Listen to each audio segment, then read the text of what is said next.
The next question, and we'll do it actually the order that you're sitting, starting with Ms. Foster. The question is, do you feel there is a Gunn Paly divide? And if so, how would you describe it, and how would you resolve it? Wow. That is a political question here, huh? The fact that the question is asked is something of an indicator that there is some divide. We are a unified school district, which is something that we need to keep in the forefront of our mind. We perform best as a school district when we are unified and when we have shared aspirations and goals, and when no student feels like how either what they receive, how well they do, and what they can achieve is based on the school that they go to. I think that there's some healthy rivalry that'll go on between football teams, and then there's some other issues that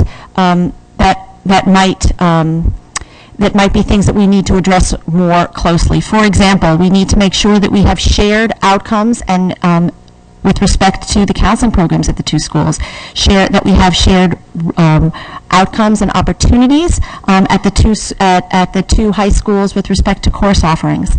And I think that it's extremely important that we think about how each school can learn from the other school to scale what works and to spread what works in each one of those schools. Thank you. And Mr. Darby. Well, I think Catherine's right that having a healthy rivalry between schools at the level of the students is positive. What we don't want is a situation in which we believe at the level of the school district and school district staff and board that significant differences between the two schools that reflect actual differences in the quality of services or education are acceptable, because they're just not. And I think one of the negative consequences of site-based control, and there's certainly positive consequences, but this idea that every school determines its own fate, has been this idea that we don't even have to ask the question about what difference it makes. So Catherine mentioned counseling at the two high schools. That's an issue that I have been very concerned about. We've had 20 years of having two different models in our two high schools. Very rarely have we asked in the district whether that was resulting in service differences. When I and others brought forth evidence that there were in fact significant service differences, it took a lot of work and a lot of energy to convince people that this was an important issue and that it wasn't good enough simply to say that these two schools are different, so they have different models. Our first obligation is to the students, and students in our district deserve the best of what the district has to offer, no matter what school they're in, what neighborhood they live in. And that's just a firm commitment that we need to be able to make as a district. So it's fine to have football rivalry. It's not fine to have rivalry at the level of what we're providing to students.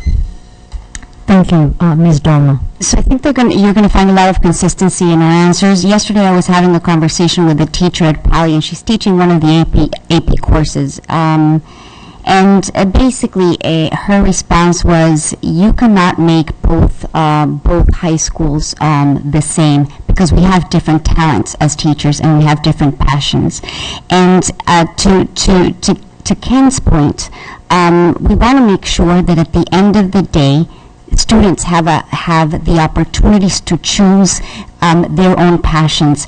If there's a specific AP program in French in Gunn that doesn't exist in Paly, the answer from this specific teacher would have been, why doesn't the student transfer to Paly? I don't believe that's the appropriate answer or the appropriate approach. We need to make sure that we are truly providing our kids an equal opportunity, an equal chance for an excellent education, and the opportunities to have different resources around. We have a completely different program in journalism. Let me go to something more a class more instructional in journalism in Paly than we have at Gunn. Let's learn from Paly and let's make sure that we transfer it to Gunn. Let's assure that all our kids have the chance to succeed under equal circumstances. Thank you. Ms. Godfrey. As Gina said, there is some agreement on this. As a unified district, we would expect to have standards for their outcomes and access to education to be the same at both schools.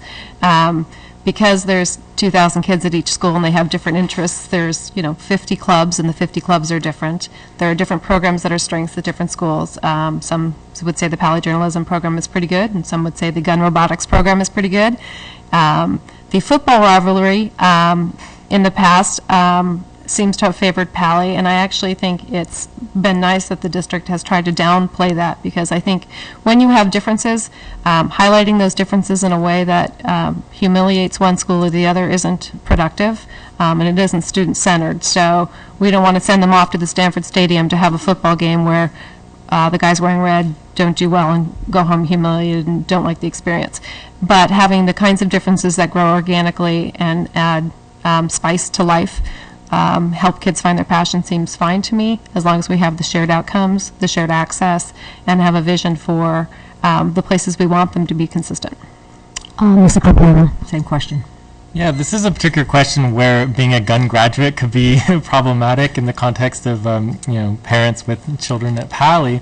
But I think we're on the same page that the most important thing is having equal metrics for evaluating both the schools, so that there's equality in grading them, right?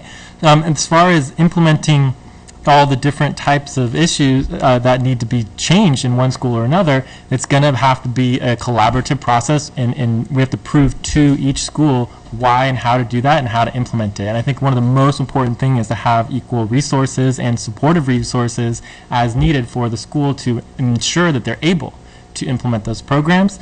From there, I think that it's extremely healthy to have, it's important to have healthy competition. And specifically, you could also add in academic competition. There's so many different ways that academic achievement can be rewarded, both for teachers and for students, and to utilize that to benefit the community as a whole.